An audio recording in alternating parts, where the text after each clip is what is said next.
Hello everyone. हाय।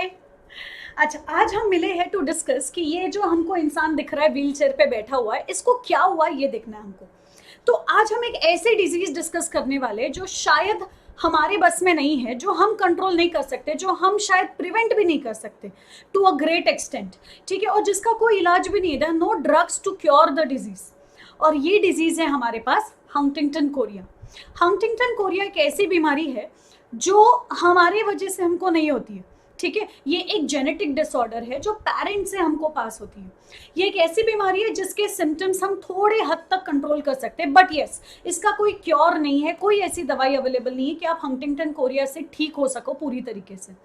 Huntington disease क्या होता है, इसको स्टेप बाय स्टेप थोड़ा जानते हैं और क्या क्या कॉम्प्लिकेशंस आ सकते हैं इसमें, ये भी देख लेते हैं। सिंपल, हंटिंगटन डिजीज को दूसरा नाम दिया जाता है as Huntington chorea. It's also known as Huntington chorea, it's also known as Huntington disease.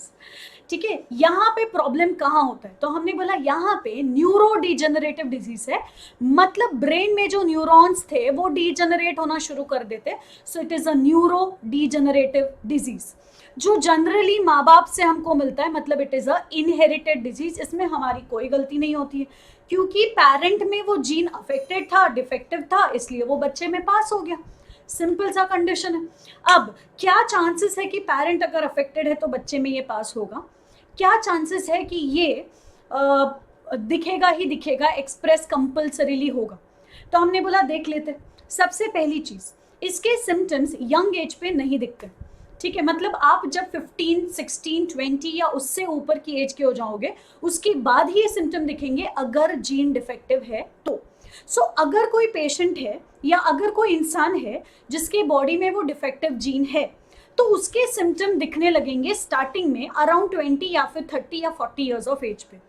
Symptoms काफी नॉर्मल होते हैं, जैसे थोड़े बहुत मेंटल प्रॉब्लम्स होंगे, मेंटल एबिलिटीज में जैसे मूड स्विंग्स का होना वगैरह। ठीक है, जो नॉर्मल से सिम्टम्स है, ज्यादा सीवियर सिम्टम्स बाद में दिखने लगते हैं।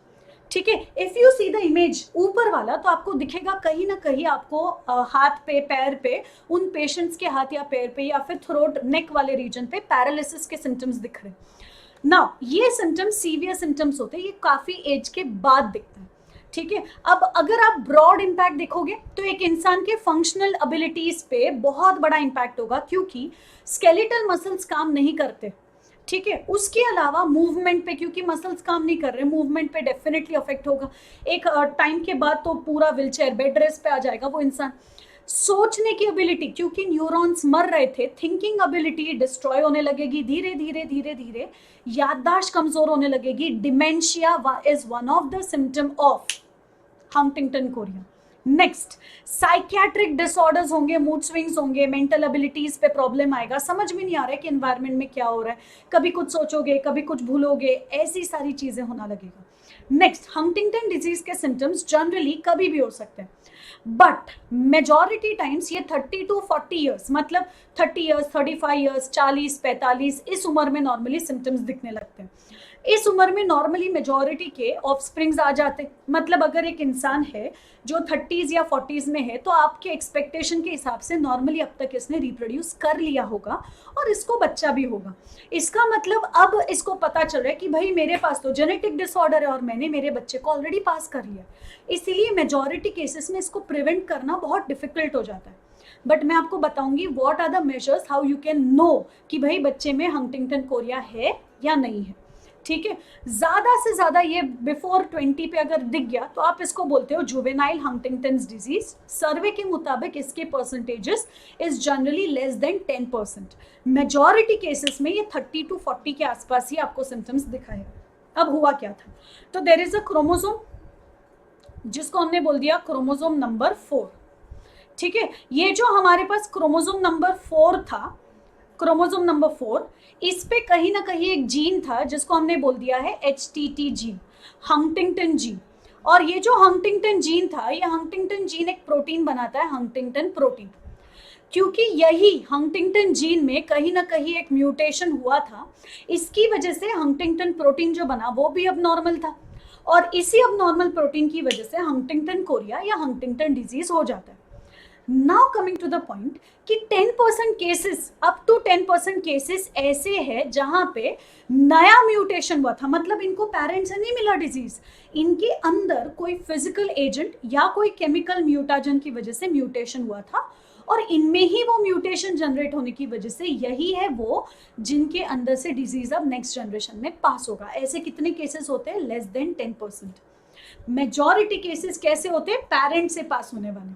अब हुआ क्या था, क्रोमोसोम नंबर 4 पे there is a sequence which is CAG sequence, मतलब साइटोसिन, एडेनाइन और ग्वानिन का सीक्वेंस था, और ये रिपीट होते जाएगा, रिपीट होते जाएगा, रिपीट होते जाएगा। अगर ये सीक्वेंस का number less than 27 times repeat हो रहा है, मतलब 20, 22 या 25 बार रिपीट हो रहा है, 27 से कम बार रिपीट हो रहा है, तो हंटिंगटन कोरिया होने के 0 चांसेस है। ठीक है, तो हम सब में जो हम सब नॉर्मल है, जो जिनको हंटिंगटन कोरिया कोई डिजीज है ही नहीं, हम सब के अंदर इसका number will be less than 27, which could be any number but less than 27। इस केस में हम इस डिजीज को नेक्स्ट जनरेशन में पास करने का 0 चांसेस रखते हैं। बट अगर इसका नंबर मोर देन 27 है, जैसे कि मे बी 35 है समझो, 40 है, 45 है, ऐसा कोई वैल्यू है, तो 50% चांसेस है कि ये जो डिजीज है ये नेक्स्ट जनरेशन में पास होएगा। सिंपल। तो म्यूटेंट प्रोटीन जो प्रोड्यूस हुआ था वो क्यों प्रोड्यूस हुआ था? अब नॉर्मल प्रोटीन क्यों प्रोड्यूस हुआ था? क्योंकि ये जो ट्राई न्यूक्लियोटाइड, 3 न्यूक्लियोटाइड CAG का जो रिपीट था वो एक्सपैंड हो गया था, जो होना चाहिए था लेस देन 27, लेकिन हो चुका है मोर देन 27। जितना नंबर ज्यादा उतना उसके सिम्टम्स और ज्यादा सीवियर, और न्यूरॉन्स उतना जल्दी मरना शुरू करेगा। सो ब्रेन सेल डैमेज हो रहे, और इसके पीछे का पॉसिबल मैकेनिज्म्स अभी भी स्टडी में है, बट याद रखना इसके लिए कोई ड्रग्स नहीं है। आप ज्यादा से ज्यादा डॉक्टर आपको मेडिसिन देंगे in order to reduce the symptom, बस दैट्स इट, नथिंग एल्स। अब ये देखो, जैसे यहाँ पे जो आपको पिंक कलर में दिखाया है वो नॉर्मल जीन है, जो ब्लू में दिखाया है वो अबनॉर्मल जीन है। अब समझो अगर मदर के पास दोनों भी क्रोमोसोम नंबर 4 नॉर्मल थे, तो भाई ये तो कोई भी हंटिंगटन डिजीज बच्चे को नहीं पास करेगी। बट अगर फादर के पास 2 क्रोमोसोम है जिसमें से एक अफेक्टेड था और एक नॉर्मल था, तो 50% चांसेस दिखेगा आपको कि ये बॉय मेल चाइल्ड को पास करेगा, 50% चांसेस है कि ये फीमेल चाइल्ड को पास करेगा। इसका मतलब इन टोटल इसको लड़का हो या लड़की हो, 50% चांसेस है कि ये डिजीज को पास करेगा। क्यों? क्योंकि ये ऑटोसोम पे प्रेजेंट था, क्रोमोसोम नंबर 4। प्लस ये देखो, एक नॉर्मल है और एक अफेक्टेड है, लेकिन फिर भी वो चाइल्ड अफेक्टेड है, कैरियर नहीं है। क्यों? क्योंकि ये ऑटोसोमल डोमिनेंट कंडीशन था। इसका मतलब इस केस में कोई भी इंसान कैरियर नहीं होने वाला है, या तो अफेक्टेड है या तो अनअफेक्टेड है, बस या आर या पार, इन बिटवीन कुछ नहीं होगा।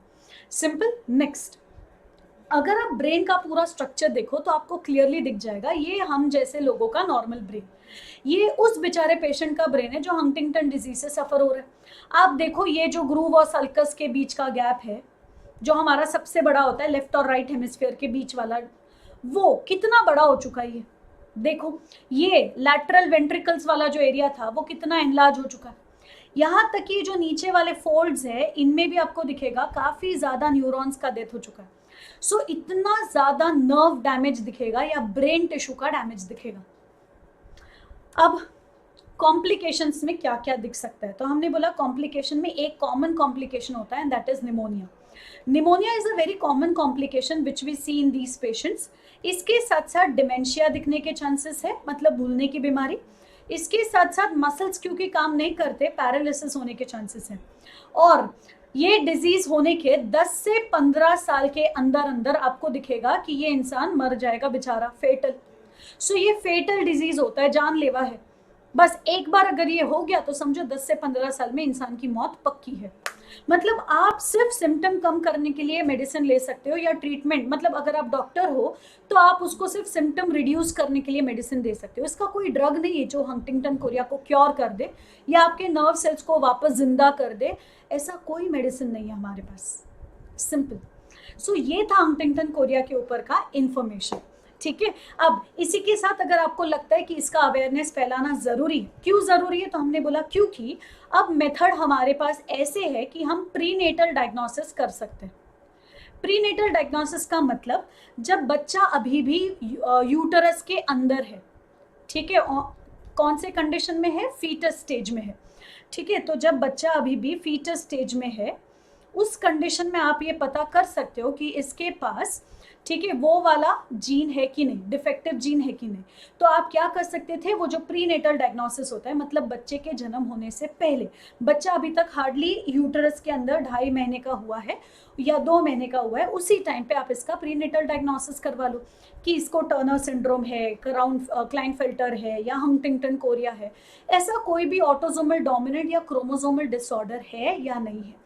अगर नहीं है तो वेल एंड गुड, और अगर है तो उसका क्या ऑप्शन अवेलेबल है ये आपको डॉक्टर अच्छे से सजेस्ट करेंगे। Simple. So that was all about awareness with respect to Huntington chorea या हंटिंगटन डिजीज। तो आपके आसपास में अगर कोई फीमेल है जो प्रेग्नेंट है, या फिर फैमिली में कोई है जिसका प्रेगनेंसी रीसेंट है, ठीक है, मस अभी अभी स्टार्ट हुआ है, please ask them to undergo prenatal diagnosis, ताकि हमको पता चल जाए कि जो नेक्स्ट जनरेशन आने वाला है वो हेल्दी है या नहीं है। Simple as that. Yes, please like the video, share the video and subscribe the video just to spread awareness about genetic disorders. Okay, till then, stay tuned with Vedantu NEET Made Easy. Bye.